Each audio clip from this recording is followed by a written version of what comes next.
Let's take a minute. Everybody's done munching. You okay?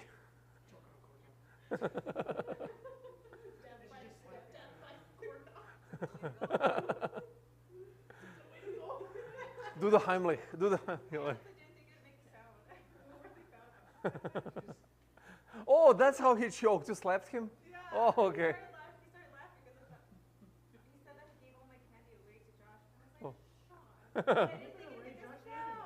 So he thought it was hilarious. And he's choking because he's laughing. Good morning. Here is our first candidate for the second row of chairs. Oh yeah, second row. Or first row. Whatever you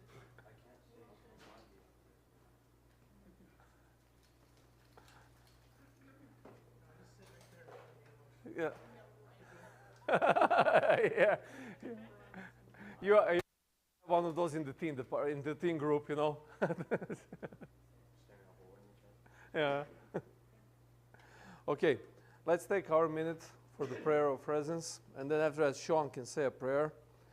So again, clear your mind from yesterday, from today, from tomorrow. Just focus on here and now and on presence of God. Let's do that. A minute.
We thank you for your love and your patience. We pray now that you may be with us as we open up your word. Instill in us that deep desire to follow you, to understand, and to grow. We thank you, Lord. We pray all this in Jesus' name. Amen. Amen. All right. So last week we were talking about taking the time to relax. Taking that proper balance, not just in your week, but also in your day, to have the flow of activity and relaxation that actually helps you grow. Today, I would like us to talk about having fun in your spiritual experience. Because usually people are like, let's talk about spirituality, and everybody's like, kind of like, okay, now we're serious. Now there is no, and what I want to point out today is that whatever you're having fun with in your life, the spiritual aspect of your being should be kind of involved in it. So, like the first Bible verse, the one that I posted today, you guys probably heard this. Rejoice, O young man, in your youth, and let your heart cheer you in the days of your youth. How do you understand the word rejoice? What does it mean to rejoice? Celebrate. Celebrate, okay? Gratefulness. Say again? Gratefulness. Being grateful, okay? When was the last time you were rejoicing? Well, it's because I'm confused, because now I feel like I got tricked. Like, what does rejoice mean? Happy. Like the last time we were happy. Yeah, just celebrating happy. When I was 13. I think it's celebrating, because like you're celebrating, you're happy. Yeah, okay. Okay. This morning. Celebration, happiness. This morning. You were rejoicing this morning. That's awesome. How about the rest of you?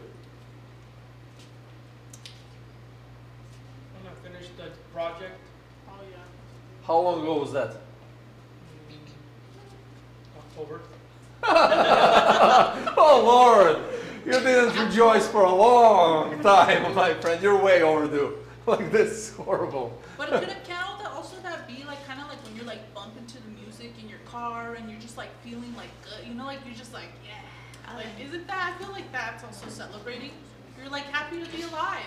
The reason I am not trying to define myself, what does it mean to rejoice? I want to hear, when you guys read this, this is like a cry out from Solomon to all of the young people who are reading his book. He's trying to, like, guys, rejoice in your youth. Let your heart cheer you in the days of your youth. That's what I'm trying to get. So how do you feel? How do you resonate with this message? Like, just bumping with the beat in your like car, this morning, being I was happy to literally be in the alive. bathroom getting ready, I was playing a song and I was like, yeah, you know, like you just get in and you just feel happy, like to be in the moment. It feels good. Okay, okay. When was the last time you guys experienced that? On my way. Huh? On the way here. Okay, all right. You see, it's really not that hard to be in a good mood. It's really not that hard to simply feel good when you are aware of it, you know? But how many times it happened to you that you're on your commute to work and that, like, it was just like a straight face all the way? Huh? The closer you're getting to It's like the anxiety level rising. yeah. Every Mine's inch. a little bit, dog. And the dread settles in. Like, oh my goodness. Okay, we'll have a special prayer for you. This one. Now, the idea over here is that this is something that is supposed to be naturally part of our lives. Now, one thing that's interesting to me is the fact that if you guys remember, when we studied the book of Ecclesiastes for like a month and a half, there was again and again and again, almost in every chapter, Solomon repeats the same message. You remember this verse. This is chapter 2.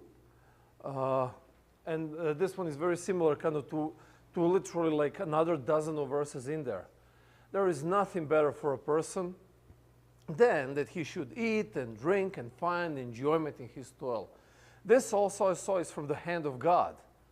For apart from him, who can eat or who can have enjoyment? Now, I was always like, actually that time when we did that study, like it was going through my head, why is Solomon repeating himself again and again? And I'm thinking maybe he's just old, you know, maybe he has just forgot that he already wrote about it. But actually, one thing that was constantly weaved through his message is that people read this and then life gets them and then they forget about it. Like last October, for example, that was the first memorable thing that clicked in your head, you know. Well, that's why Solomon writes it, because here's the thing.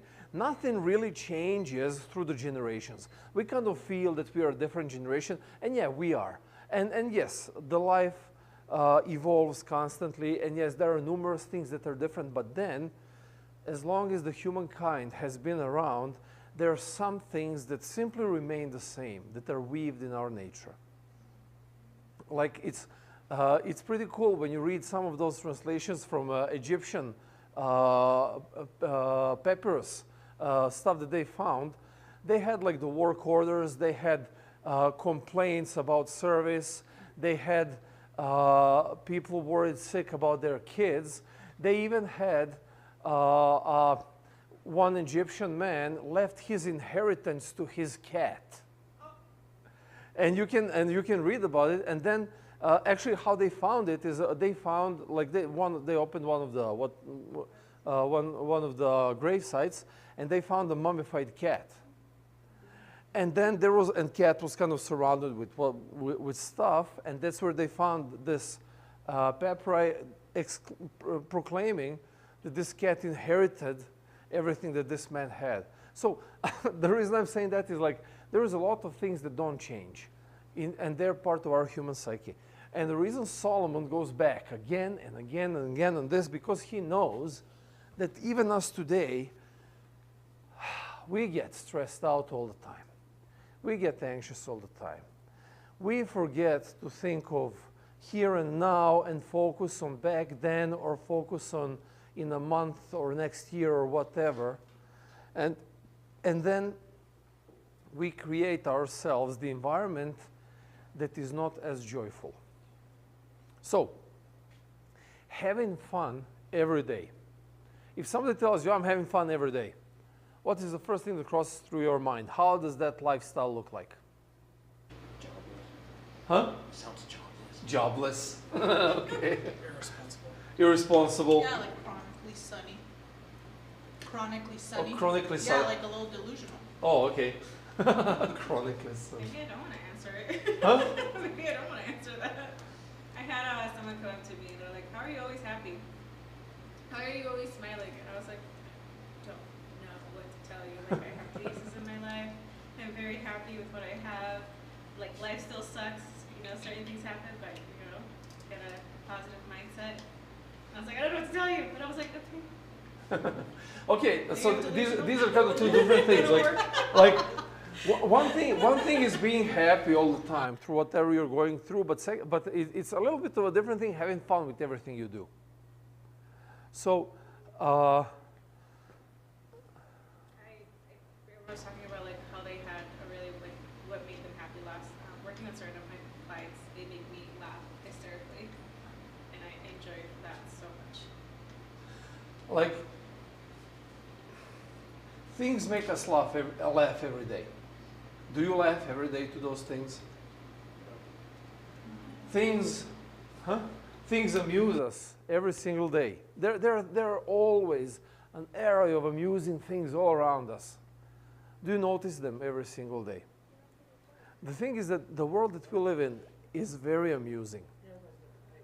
We just, like, as you said, like when somebody says, I'm having fun every day, we devised a stereotype of that kind of a person. We devised a stereotype of a person that if you're having fun every single day, you're doing something wrong. Or they're in denial. That's true. You gotta stop with those edibles, yeah, or something like that, yeah. Yeah. But the matter of fact is that still we created this stereotype, and it usually kind of resembles with the childish attitude. You know, who has fun every single day? Kids. You know, they have no responsibilities, they have no duties, they do their chores, they do their homework, and that's it. They can go and have fun. But then the older and mature you get, you know what? Fun is something you can't afford every single day. I want to challenge that today. Because here's the thing. If you're dreading going to work, you better find a new job, for example. If you don't feel like seeing that person that is going to bring you down, don't go and see that person. If there is anything that's going to happen in your life, okay, there are some inevitabilities, of course. You can't find fun in a funeral. That's not what I'm talking about, you know. I'm talking about our everyday life and everyday things that are happening in our life. You pick and choose what and who are you going to interact with, and you pick and choose how are you going to interact with these things. Solomon's point over here, he says it's nothing better than to eat and drink and find enjoyment in everything you do. Now, think for a moment of your 9 to 5. It gets stressful, right? It gets annoying. It gets frustrating, sometimes feels futile. How much effort do you think you have to exert to make it fun? Very little for you? Uh-huh. I start my day on trouble. You start your day on what? Causing trouble. Oh, okay. Making fun. Think about your day. Come on. What would you say? How much effort? So it's not really that far. You also say it doesn't take really much to make whatever you're doing fun. Takes extremely amount. Excuse me? Takes extremely amount of effort. For you, it takes an extreme amount of effort. Mind elaborating? It's construction. Okay. Do I have to? I like itself. Listen, but don't you find it? I mean, you No. can't make it fun. No. I hate it. Okay. So because here's the thing. I was working construction back like 15 years ago. I really had fun with it. It was really cool. Like I was doing the flooring, and then with one guy I was building decks for like 6 months, and that was awesome. Like through the summer we spent a whole bunch of times in the mountains, but you just build stuff, and it's kind of cool, and you can like customize it, make it different, do this, do that. The coolest thing was building the stairs, like when you have to and you really have to do the calculus. You have to figure everything out, measure it properly. Then when you have to do the angle, oh my goodness. No, but it's cool. For me, it was so fun. But the thing is not what, it's how you approach it, right? What's up with the dread on the way to work? Traffic. So, okay. It doesn't make sense how people just pile up when there's like nothing going on. Like my theory is, if like when getting on an on-ramp, if people would stop trying to get in, instead of just trying to merge with the traffic, it would work out a lot better. You might try to sell that to like state police. Okay, yeah. Well, here's the thing. Can you avoid traffic? Yes, you can. Go there at 4 a.m. Like, Yeah, I went to the job. That's what I was planning on doing, but I was carpooling with my cousin. So my job plan was to go to gym and then go to traffic and avoid the traffic. Okay. Sometimes I end up taking the long way. Just to not have to be stuck like. Of not being like bumper to bumper with people. Now, again, in very often you really can't avoid traffic. You're simply stuck there. And again, it's not about the traffic. It's about the way you choose to perceive it. You can make fun out of it. This is that's like an old video, like from way back. It's like, bless you. Like a trucker is recording. He's like in traffic. Everybody is stuck, and he's kind of driving in the right lane. And he's recording the traffic, and he's passing by a car. There is a guy in the car, and he's playing banjo. He's driving, and the car is going slow, and he's just playing banjo. You know? So there are ways that you can make commute fun. There are ways that you can make traffic fun. There are ways that you can make paperwork fun. There are ways that you can make growling customers fun. But the thing is, no, you don't feel it. There are some people who choose to be miserable. But here's the thing. They may choose to be miserable, and you can leave their misery to them. You know? It's not something that you need to embrace just because they choose to be like that. My point over here is this. Solomon's idea is this. There is nothing better than having fun in whatever you've got on your hands. But the bottom line is this is not something that happens naturally. This is something that you have to consciously choose and do. So, last week I asked you, what is your like preferred day of rest? How would it look like? And you guys gave me different descriptions of it. Now, I want to ask you, what is your favorite fun time? How would you describe what is your, like, this is the best thing ever? What is your favorite fun time? Midday nap. Huh? Midday nap. Taking a nap. Oh, Lord. Oh, you're way too old. Okay. Snowboarding. Snowboarding is fun. Okay. What else? Golfing in this weather. It's like golfing in this Oh, weather. golfing in this weather. Okay. How about Tuesday weather? How about Tuesday? You remember Tuesday? Last Tuesday. Like- Oh, How about No. golfing in that weather? Okay. What about the rest of you? What is your favorite thing to do for fun? When I'm hanging Like something out that with, really. like family, friends, doing stuff together. Okay. But something fun, you know, it's not like, oh, we're pulling out weeds. Like, well, sometimes it could be fun, but it's just like when everybody's like in a good mood and joking around, and that's fun. Yeah, like a Yeah, backyard barbecue. Yeah, yeah, yeah. Yeah. And everybody's just chilling.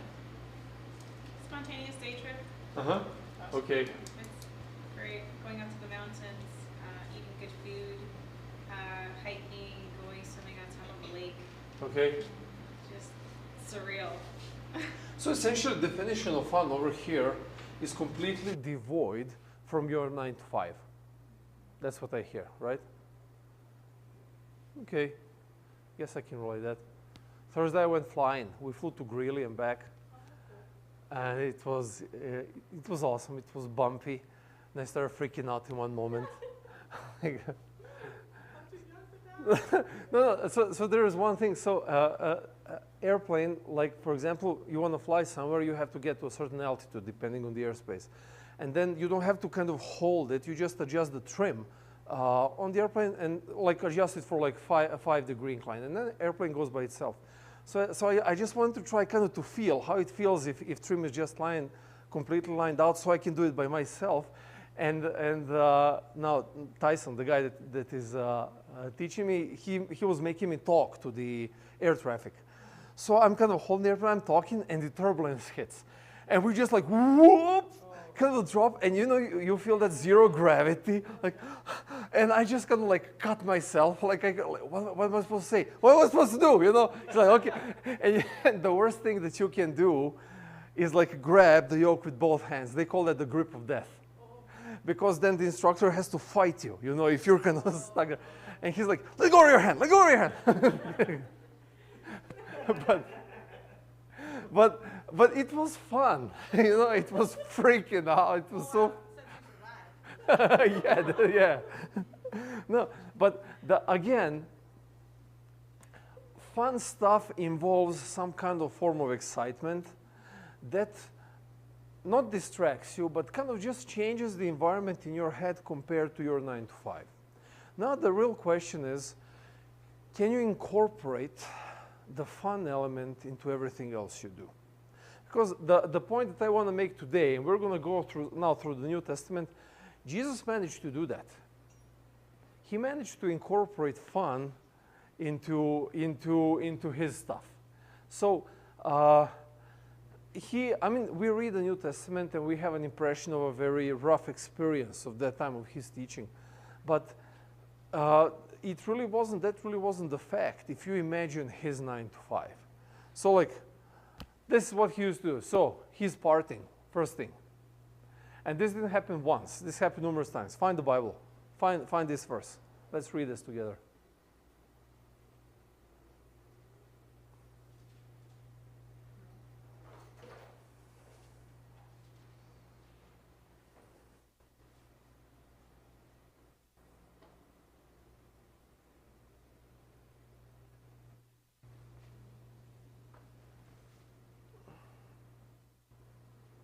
Anybody? I'll read it.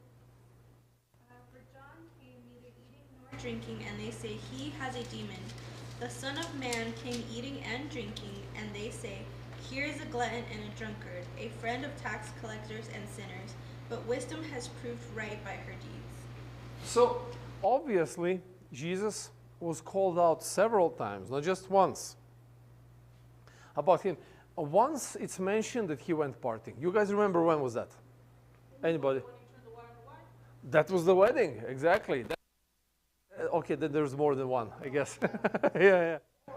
But apparently, he was in a wedding, and numerous times he's taken a wedding as an example of his second coming. You know, when he's talking about the celebration and the feast and everything else. But yeah, he went to the wedding. So that was a nice formal, not really like a hardcore party. Like, but no. But do you guys remember a situation where Jesus actually went to a rave club and partied hard? Thinking about like the tax collector. Yeah. So People were there. yeah. That's yeah. Well, he walks by Matthew's booth and he tells him, "Follow me," and Matthew immediately leaves everything and he follows him. And I told you that story. Like Matthew, he was like a low-life criminal. So all of the tax collectors, that's what they were. That's how they were treated, and that's why nobody wanted to associate with tax collectors. They were like the racketeers. That's what they were of their time. And so they had their own crowd. They had the money. They could bring they could bring the music. They could bring the girls. They could have whatever, the booze, the whatever.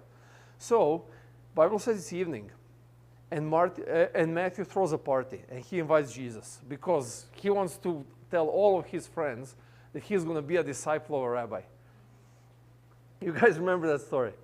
So the party was so hard that even his disciples didn't want to walk in. Like they're standing over there at the door and like, Jesus, so it's time to go, you know? Like, what is he doing?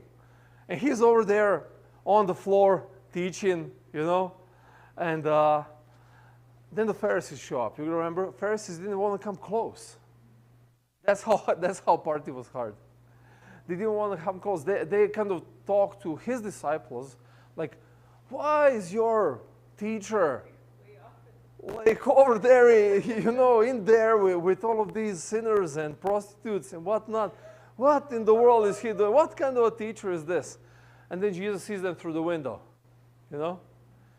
Hey guys, just so you know, the ill ones are the ones who need a doctor, not you, the healthy ones. So you can stay outside, I'll be in here. You know? But here's the thing. Jesus didn't stray away from a party. You know? It's described as a pretty kind of questionable crowd party. Still, he didn't stray away from it. He went partying. That's not all. He did more. So, do you know Jesus cracking jokes? Try to remember, before you open this Bible verse, try to remember Jesus cracking jokes. I'm thinking of one where he's like, has to be born again. Uh-huh. He's like almost ridiculing that one teacher who came to meet him in the middle of the night. It's like joke, but sarcastically. Well, okay, so the Nicodemus is actually being sarcastic. Oh, I thought Jesus was being sarcastic back. Yeah, because Jesus is telling him, you have to be born again. And you will find that in the Old Testament. It's not an uncommon theme. It's mentioned before. But Nicodemus is acting as if he doesn't know what Jesus is talking about. He's like, wait, what? So I'm supposed to go back in my mother's womb and be born again? So he's being sarcastic. And Jesus is like, come on, dude. You're the teacher of Israel. You should know this. Do we really need to go this way? No? Isn't the one with a log in his eye? Like, take the log out of your eye? Okay. You guys remember that one? Okay, somebody read it. And why worry about a speck in your friend's eye when you have a log in your own? How can you think of saying, friend, let me help you get rid of that speck in your eye when you can't see past the log in your own eye? Hypocrite, first get rid of the log in your own eye, then you will see well enough to deal with the speck in your friend's eye. So this might not sound too funny to us. I mean, because we read it so many times. But the whole exaggeration concept in he's cracking jokes. He's joking about it, and through exaggeration, he's actually trying to make a point. You know, it's you can look it up. Like you can find like ancient Roman jokes, because they like again a whole bunch of these papyri revealed a lot about the culture and history and people, and they have like a collection of jokes that you will find, and you know jokes are kind of like they're funny when you think about it, but the way that they're expressed and presented, like they're not really that funny to us. But this is how they would sound. So Jesus would make fun of stuff around him. He has Pharisees to deal with. Carolyn just read. What is the basis to this joke?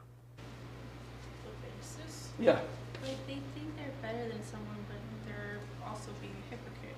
Okay. Like they're even worse off because they got a lot. And Okay. you talk about a speck. Okay, so we have religious teachers who are supposed to tell everybody else how to live their religious lives. But they themselves didn't adhere to any of these rules, and they would bend them and break them, and then that's what Jesus is pointing out. Like, wait, you want to help me? You know, act appropriately, but you're acting 10 times worse. That was his point. You know, he's like, oh, you want to help me, you know, with heart surgery, but you're only a dentist, you know, or stuff like that. And that's kind of the idea. Now, tell me, when it comes to partying and joking, can you incorporate a party in your 9 to 5? Like a kid. Huh? People show up. If people show up. That is very true. Office party. The Christmas office party at the end of the day. Yeah, I mean, a lot of times my work Gets has a lot of comes out. events during the day too, so. So you have an opportunity to party. Yeah, we had a cornhole match like 3 weeks ago at work during work hours. Uh-huh. That's cool. No, 3 weeks ago, month and a half. Uh-huh. And then we had a get to know your coworker. So they always have events. And then we had our holiday party like 3 weeks ago. Now, how do you feel? How do you feel when these parties are supposed to happen? Do you get to the point where you're just looking for a way to get out of it, not get involved? It's like, No, free stuff. huh? Free stuff. Free stuff, fray food. Yeah, food only. Yeah, that's like. But I really need you to think differently about your 9 to 5. Like, okay, Jesus went to a party after hours, I guess, so you couldn't, you know, like apply it. But still, he went to that party to work. You know, his intention was not to party. He had a goal in his mind, but still, he didn't stay away from a party. You know, he didn't stay away from foods and drinks and people and laughter and everything else. You know, it was part of his life as anything else. Now, you will find a lot of kind of this type of joking in his teachings. Like he is incorporating a lot of times this style. Like he had that poop joke as well. A poop joke. Jesus. Really? Yeah. Yeah, when he's talking about his the Pharisees come and say that you need to wash your hands. And why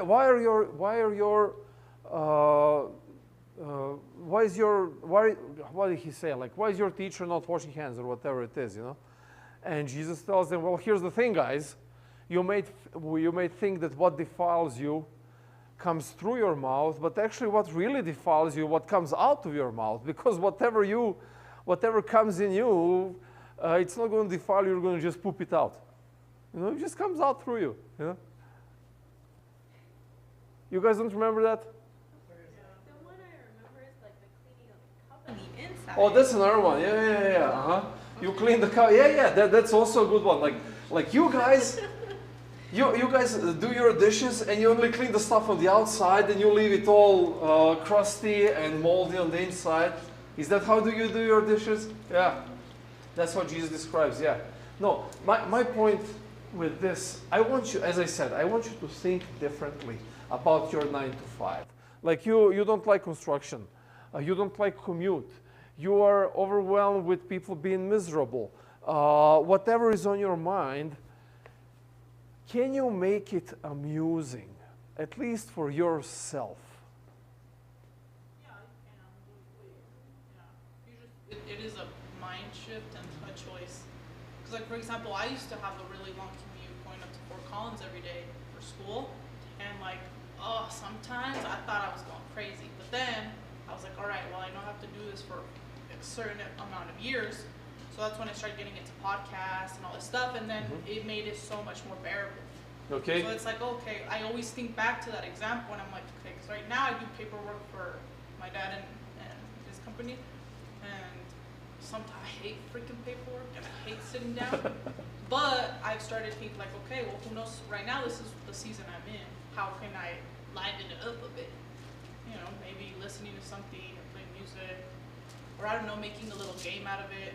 That's weird, but you know, whatever. Just to be But- like, I hate this. No, but that's the whole point. So again, you can make whatever you're engaged with fun and amusing for yourselves, because we take life way too seriously, and very often we allow ourselves to be kind of drowned into this attitude of like, I don't want to be here. But you are there. But now, for as long as you are there and you don't want to be there, that's going to be a bad experience. It's going to just suck. Like same thing, like last week I was filling out a listing contract, and it's like a 14 pages long thing. And the language is just kind of notoriously legal and this, blah. So I'm trying to make a beat as I read it. You see, it's kind of, yeah, you're reading. That didn't sound good. Let me try again. No, but again, it all revolves around the. That it was funny. Like after, so when was that? Thursday? No, Friday. Yesterday, I went to this family to explain them like everything, and now I'm kind of going through it, and the beat is in my head. I go like, okay, I can't do it. I can't do this right now. But the thing is, but it was amusing to me. You know, life is always filled with nuisances, with mundane things, but they only remain that way should you choose to keep them that way. Like Jesus had a hard thing to deal with. He was constantly in odds with somebody. Somebody was constantly trying to catch him saying something wrong, do something wrong, accuse him of this, accuse him of that. He constantly had to be on a lookout. Like, what are they going to do next? You know? And yet, he's finding the time in his teachings to make fun. He's even worse than this. Look at this. Find this verse. So, when Jesus grills people. Yeah, can you guys try to remember? Can you remember Jesus grilling somebody? Yeah.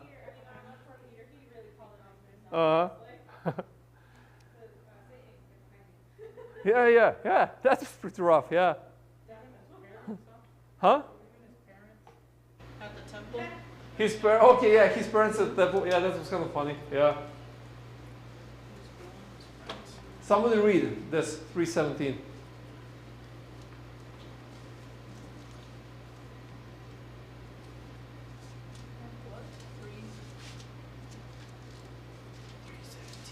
James and John, the sons of Zebedee, but Jesus nicknamed them the sons of thunder. No, the sons of thunder and the sons of commotion also. But the reason why is because brain fart, I forgot the word. So their last name, the Zebedee, kind of sounds like the word for like a thunder or commotion, like the rumble. So okay. But he's teasing them. You know, he's teasing them with their last name, based on their last name. He's giving them a nickname, and he's like going in front of everybody. Hey, sons of thunder! What are we going to burn down next? You know, it's kind of like that.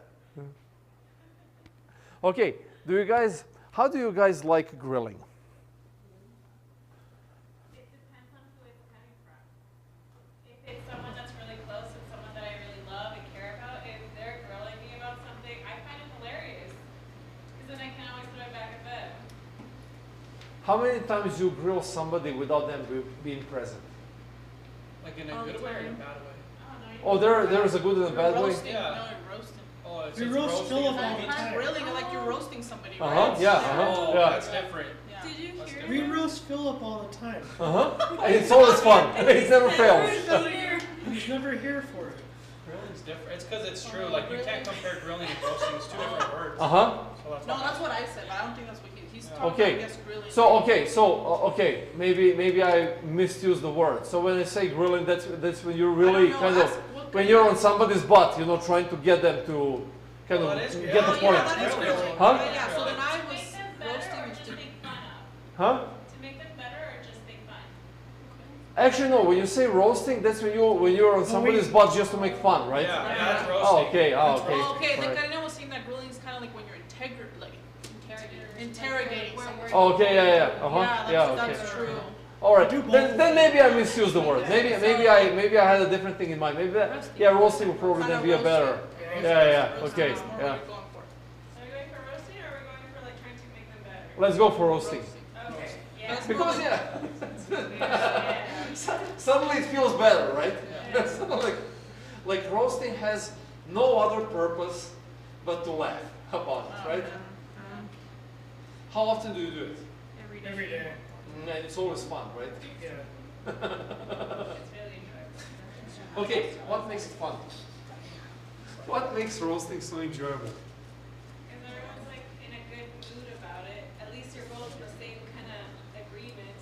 They're roasting you, you're roasting them back. It's like, alright, we're good. Yeah, there's like these like hints of truths that you're telling them, but like, I guess in a, like Yeah. without trying to hurt them, but you kind of want to let them know. You're pointing something out. Okay, so there is a purpose. Well, I mean, same sometimes, thing not that always, Jesus did sometimes over it's, here. sometimes it's just fun. Yeah, like Jesus is calling them sons of thunder, just because it sounds funny compared to their last name, but he's trying to make a point as well. Like, you guys gotta chill. Like, okay, like you guys are way too kind of ready to kill everybody, you know.